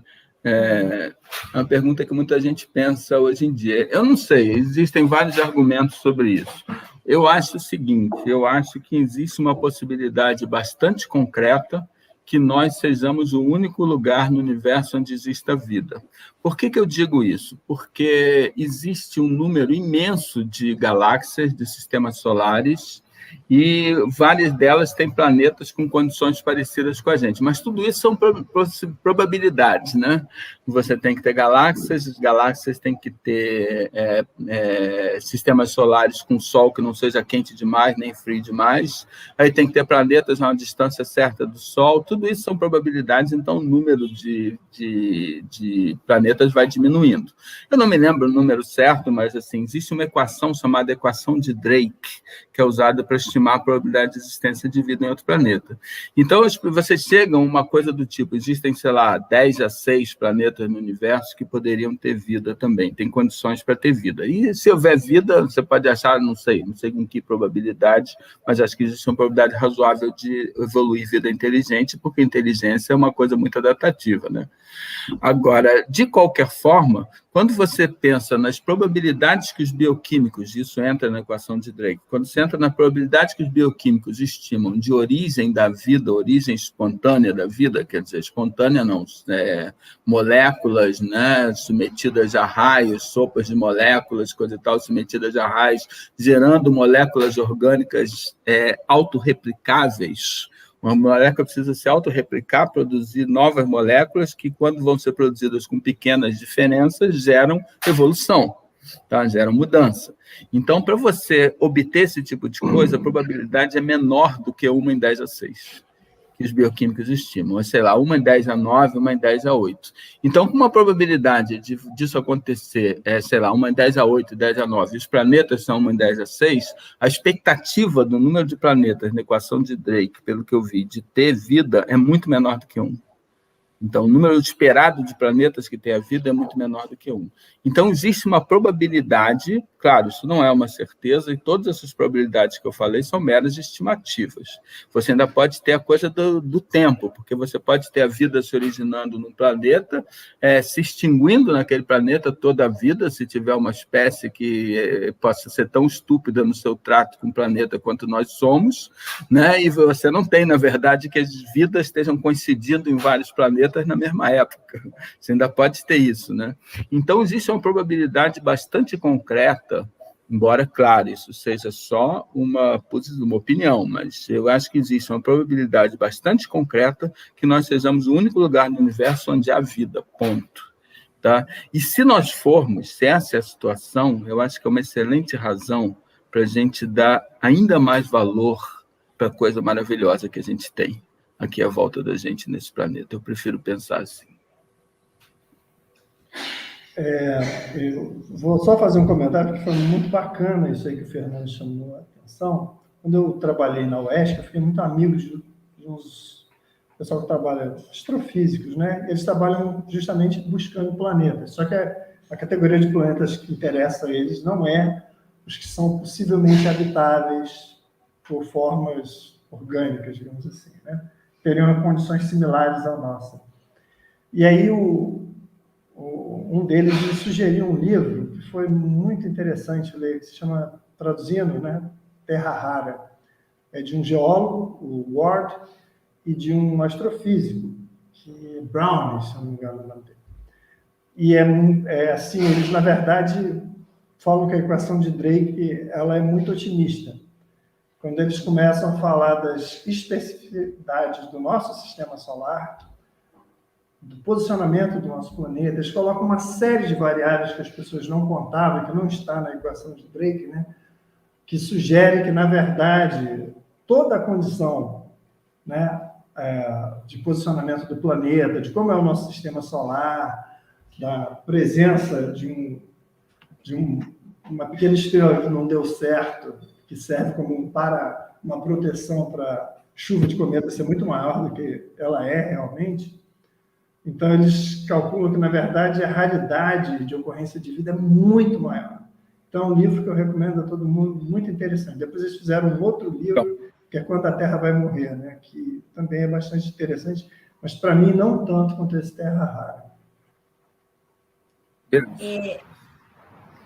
Eu queria fazer um último comentário a esse respeito também. Eu não lembro onde, mas eu sei que foi há muito tempo que eu li algo a respeito de que tipo de vida também seria essa.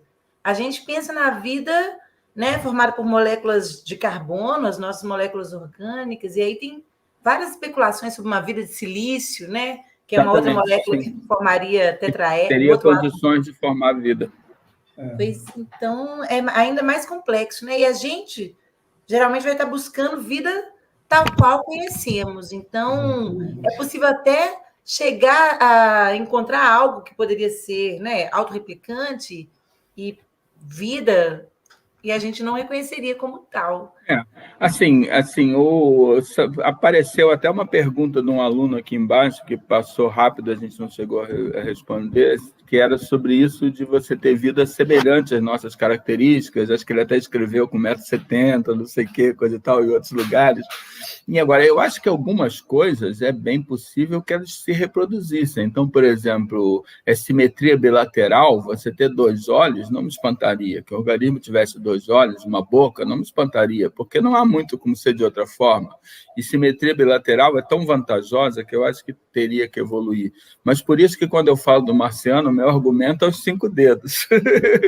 Porque à medida que as coisas vão ficando cada vez mais específicas, e o 1,70 m, 1,70 m é ridículo. Um organismo num planeta com uma gravidade muito pequena poderia ter 10 km de altura, ou 100 km de altura, porque a escala seria a mesma escala que a nossa. Não tem nenhuma razão, né? Ou poderia ser muito menor. Agora, possivelmente teria 2 olhos, isso é bem fácil de você reproduzir. É uma engenharia, vamos dizer assim, entre aspas, né, metaforicamente, é uma engenharia muito eficiente. Mas por que teria 5 dedos, não 1, ou 4, ou 13, ou 6 patas? Os insetos, aliás, são mais bem-sucedidos que a gente com 6 patas, né, em vez das nossas 4. Tem uma coisa muito interessante, tem um cara que era um autor, normalmente, que ele fazia terror gótico, que é o Howard Philip Lovecraft, né? Mas ele tem de que ele está mais para ficção científica, que para mim é o melhor conto de ficção científica, que é A Cor que Caiu do Céu. Fizeram um filme que eu nem quero ver, não me interessa, mas o conto é fantástico porque a forma de vida é uma cor. Então, né, a gente está procurando, claro, formas de vida que a gente consiga detectar. Mas pode ser que a gente esteja passando por formas de vida que a gente não tem como detectar, porque a gente nem entende aquilo como forma de vida. Né?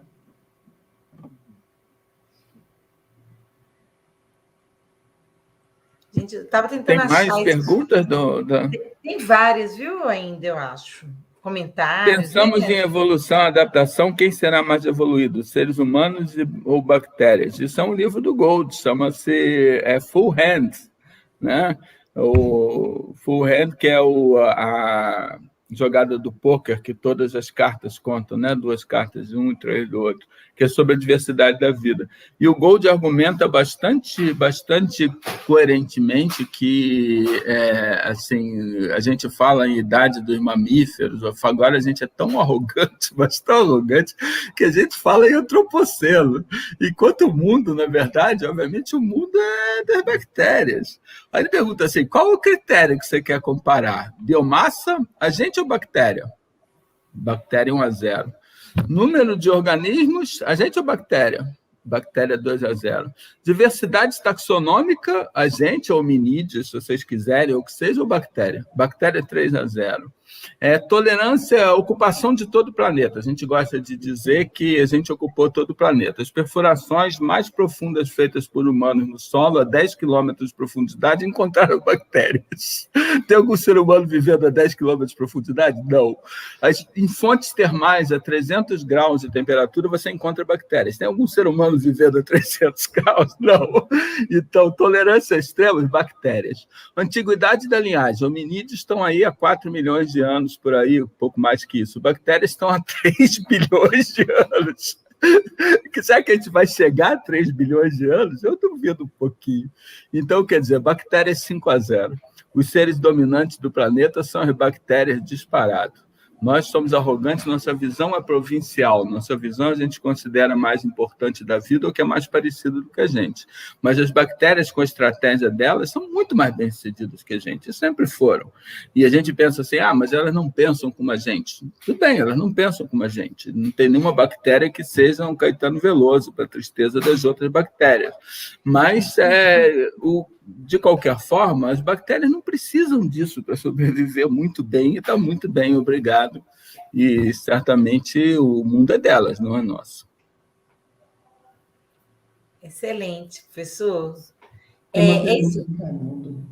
Antes de passar para a pergunta, só um comentário, né? Para mim, isso aí mostra o quão antropocentristas somos, né? E aquilo que você comentou durante a palestra. A gente está sempre buscando, inclusive, ver a história evolutiva e ver o homem como um topo, como um objeto, enfim, a evolução progredindo para o homem, e isso é uma visão totalmente equivocada, né? Eu gosto de falar isso porque tem um monte de calouro aí, então essa ideia de progresso, enfim, não faz nenhum sentido, e as bactérias estão aí provando, né, há tanto tempo, com tamanha biomassa, tamanha biodiversidade, enfim, mostrando o quanto que nós, embora inteligentes, temos que nos retrair ao nosso lugar ao sol aí, né? Importante pontuar. Um livro bem legal para recomendar eles lerem é justamente o Vida Maravilhosa, que o Gold justamente ataca fortemente essa ideia da escadinha da vida levando ao topo que somos nós, e ele mostra que não é assim, é uma árvore, é um processo de ramificações, né? Antes da próxima pergunta, deixa eu falar só uma coisa que eu lembrei agora, porque o Fernando comentou sobre o Caetano, acho que foi no seu doutorado, você agradeceu ao Caetano Gilberto Gil, não foi? E ao Milton Nascimento também. Maravilha. Raimundo José Saneto. Dawkins, no livro Relojoeiro Cego, fez uma crítica muito ácida às teorias do Gould. Qual a sua opinião quanto a isso? Dawkins e Gould foram muito rivais, né? Assim, o Dawkins é um cara que escreve muito preciso, ele escreve com uma precisão admirável, mas a escrita dele, às vezes, é um pouco mais árida. O Gould é um artista, é um literato. O Gould, ele escreve, cara, como um grande escritor, né? Gould já teve livro do Gould, até um livro dos livros que eu nem colocaria como um dos melhores dele, Questioning the Millennium, que teve esse livro que eu chorei lendo, e disse, caraca, o mundo é muito injusto, como é que um cara pode escrever desse jeito e nós, pobres mortais, não podemos? Agora, Oi? É modéstia, porque eu sou fã dos seus livros também, você escreve muito bem. Não se compara. Mas foi o Gould, foi ter lido o Gould que me inspirou assim, a escrever, a gostar de escrever essas coisas, né? Mas o Dawkins falava que o Gould perdia precisão ao fazer isso. Então, que o Gold, ao escrever dessa forma tão artística, tão bonita, tão fazendo analogias interessantes, né? Ele fazia o que o Dawkins chamava de má ciência poética. Talvez o Dawkins seja mais preciso do que o Gold, mas eu acho que o Gold fez um serviço gigantesco para a evolução, para a divulgação da ciência, porque ele escreveu 17 livros que venderam dezenas de milhões de exemplares, talvez todos juntos mais de 100 milhões de exemplares. Então, quantas pessoas ouviram falar de evolução e de ciência através de Stephen Jay Gould?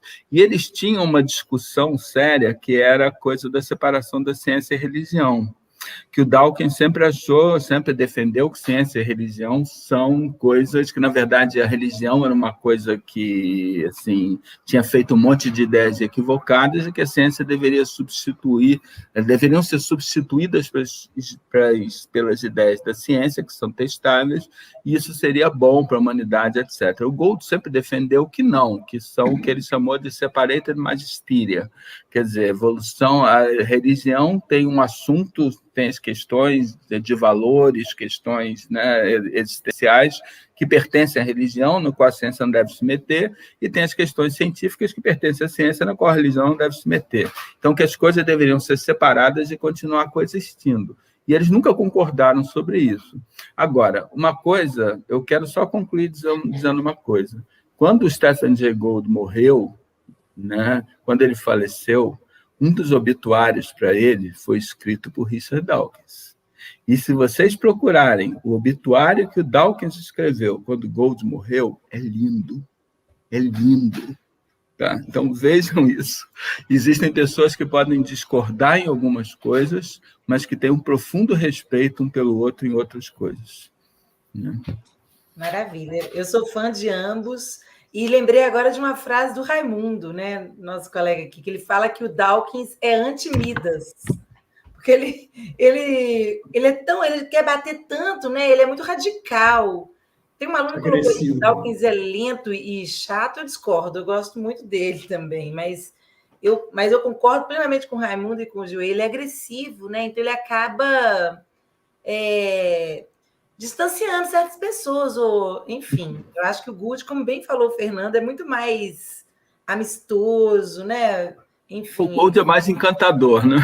Exato, é a palavra, encantador. Os textos dele são beisebol, para ele explicar fenômenos evolutivos, estatística, nossa.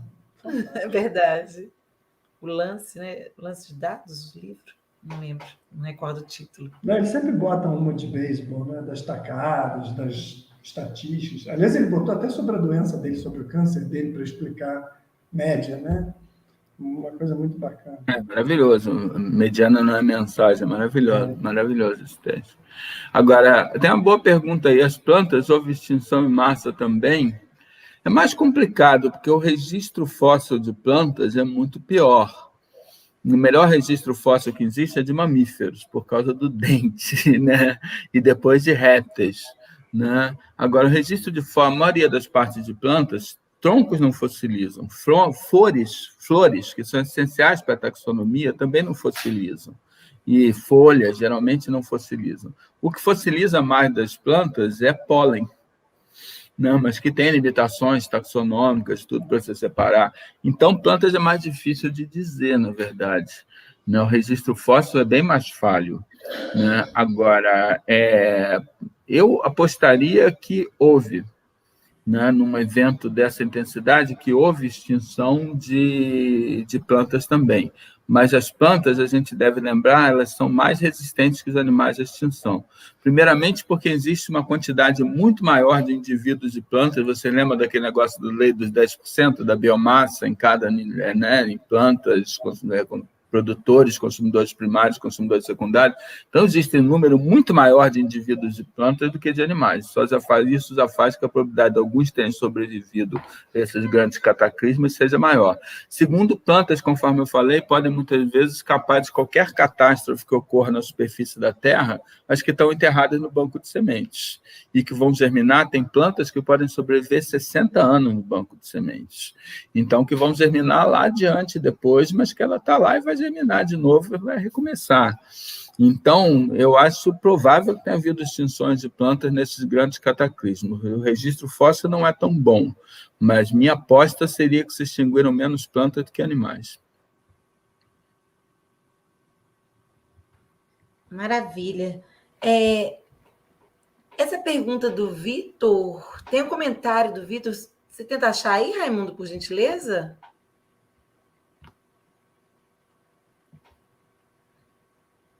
Deixa eu ver se eu acho também. Peraí. Tem o Domo de Araguainha, 250 quilômetros, sei lá. Não, desculpa, 40 quilômetros. Tem sido criticado o Domo de Araguainha como a cratera do Permo-Triássico justamente porque é pequeno demais. E vocês já foram encontradas crateras na China de idades semelhantes. Então, existe uma discussão, que obviamente é especulativa, que nunca vai ser resolvida, por que é cratera, por que uma extinção tão grande com uma cratera tão pequena? Aí, como a vida no Permo-Triássico era muito mais vida marinha, pode ser que o ambiente marinho tenha sido mais afetado por alguma característica desse impacto, talvez tenha sido no mar, eu não sei. Ou o que o pessoal discute hoje em dia, se, na verdade, esse corpo celeste que teria impactado a Terra no Permo-Triássico teria se fragmentado em vários. Por isso, você tem uma cratera de 40 quilômetros no Brasil, outras de 20, 30 na China e por aí vai. Então, na verdade, o corpo celeste teria se fragmentado ao entrar na atmosfera, alguma coisa assim. Enfim, há várias possibilidades. Mas, de qualquer forma, o Domo de Araguainha também é uma estrutura subterrânea, uma estrutura enterrada que os geólogos conhecem pela detecção deles do que está no subsolo, mas não está exposto para ser visto. Obrigado, André. André também é nossa colega geóloga aqui da UESB. Ah, que legal. Geóloga, espero que eu não tenha falado muita besteira em geologia, André. Se eu tiver, me corrija, por favor.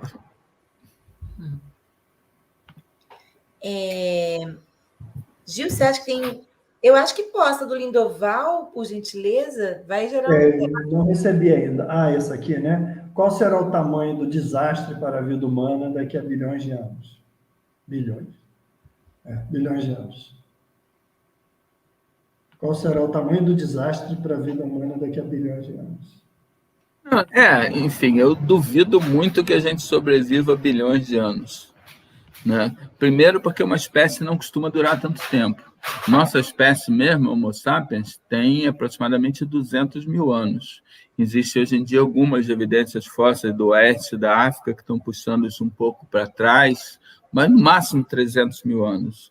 E se vocês pensar, o Sepkoski lá tabelou a duração dos gêneros, duração de espécies de mamíferos, o Gil vai saber falar isso muito melhor que eu, mas muitas espécies de mamíferos vivem 1 milhão de anos no registro fóssil, 2 milhões de anos no registro fóssil. Então, daqui a bilhões de anos, pode ter certeza, não vai mais existir espécie humana como existe hoje. Bilhões de anos de evolução, certamente vai ser uma coisa muito diferente. Sendo que, na verdade, daqui a bilhões de anos, nós vamos ter que ter ido para outro planeta também, que nosso planeta já vai estar tão frio que não vai comportar a vida da gente da forma que a gente conhece. Então, daqui a bilhões de anos, nós não vamos existir, sem dúvida. Acho que a gente deve estar bastante preocupado de qual vai ser o tamanho do desastre para a vida humana nos próximos 100 ou 200 anos. Isso eu estou bastante preocupado. Com certeza, né? E as evidências já mostram, né, que a gente está causando um impacto sem igual, enfim. Inclusive no seu livro, né, Fernando, no último, eu gostaria que você fizesse um rápido comentário sobre isso, porque eu acho que talvez o Lindoval não tenha colocado muito bem. Eu acho que ele queria perguntar assim, como que a nossa espécie impacta a história da vida no planeta daqui para frente, não a nossa própria espécie, né? É isso? Não sei, assim, eu acho que você teve esses grandes cataclismos como esse, né? Caramba, pelo que a gente viu na reconstrução, tudo foi um evento colossal. O impacto disso foi absolutamente colossal, e do Permo-Triássico foi ainda maior. E a Terra se recuperou. 5 milhões de anos depois do Cretáceo Terciário, você já tinha angiospermas. e os mamíferos estavam começando a se diversificar, começando a ocupar os nichos dos répteis que tinham desaparecido. Insetos estavam começando a decolar em paralelo com as angiospermas, por causa da polinização e tudo mais, das coisas todas.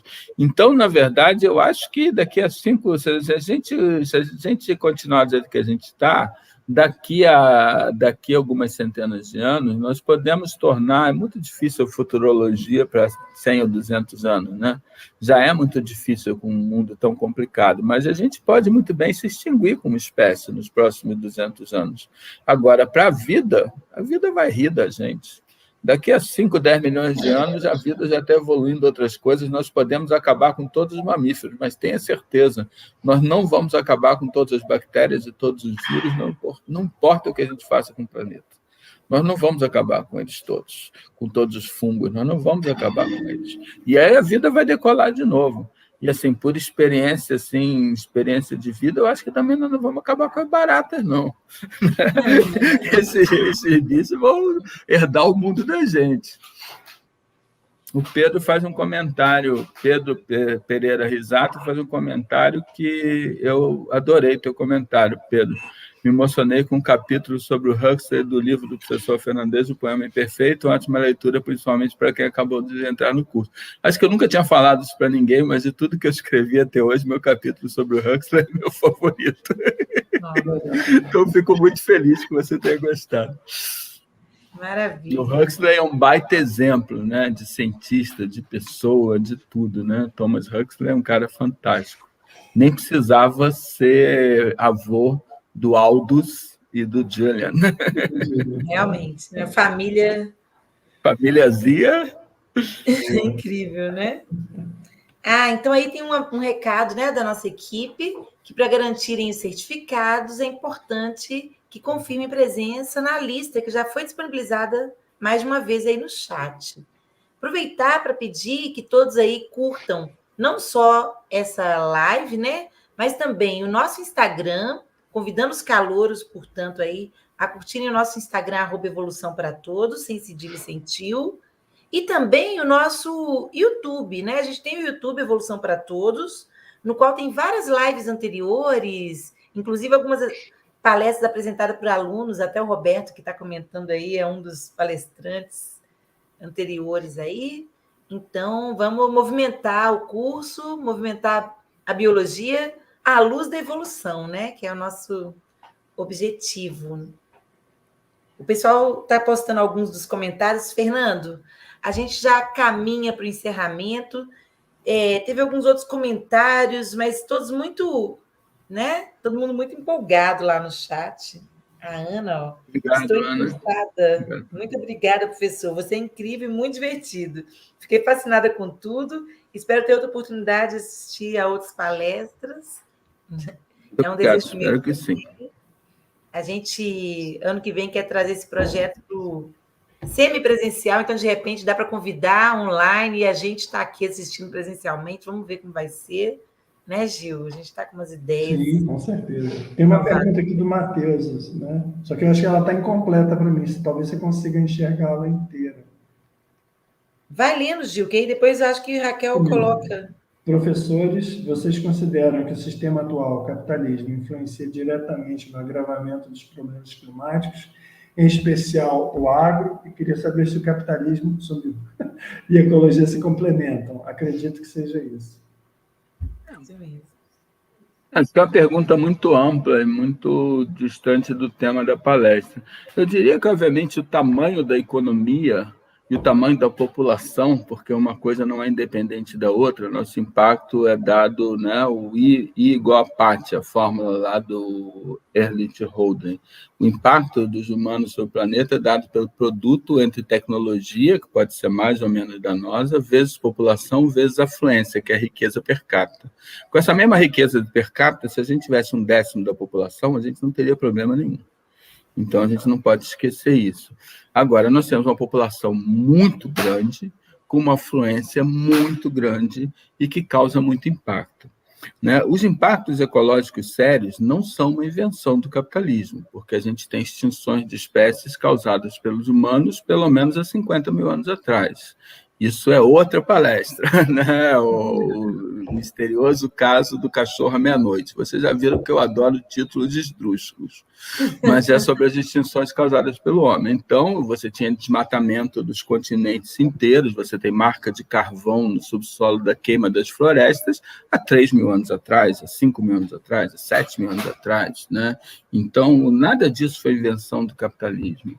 Né? Não quer dizer que o capitalismo não causa estrago, é claro que causa, mas eu acho que mais produtivo do que a gente procurar os vilões é a gente pensar como a gente faz parte disso, que a gente faz parte de um sistema gigantesco em termos de imenso número de pessoas com nível de consumo muito alto e com uma tecnologia que não é benigna o suficiente. E nós só vamos poder vencer esse problema lidando com as 3 coisas, né? E, claro, eu acho também que a gente tem um consumo excessivo que alimenta o capitalismo, que também não foi inventado por ele, né? Se você quiser exemplos de consumo excessivo, você vai encontrar desde os egípcios ou Luís XIV, você vai encontrar um exemplo de consumo excessivo maior do que Luís XIV, tá? Então, na verdade, nada disso foi inventado, né? Mas agora a gente... nós temos um poder gigantesco como consumidores. Nós escolhemos o que a gente consome, nós escolhemos o impacto do que a gente consome.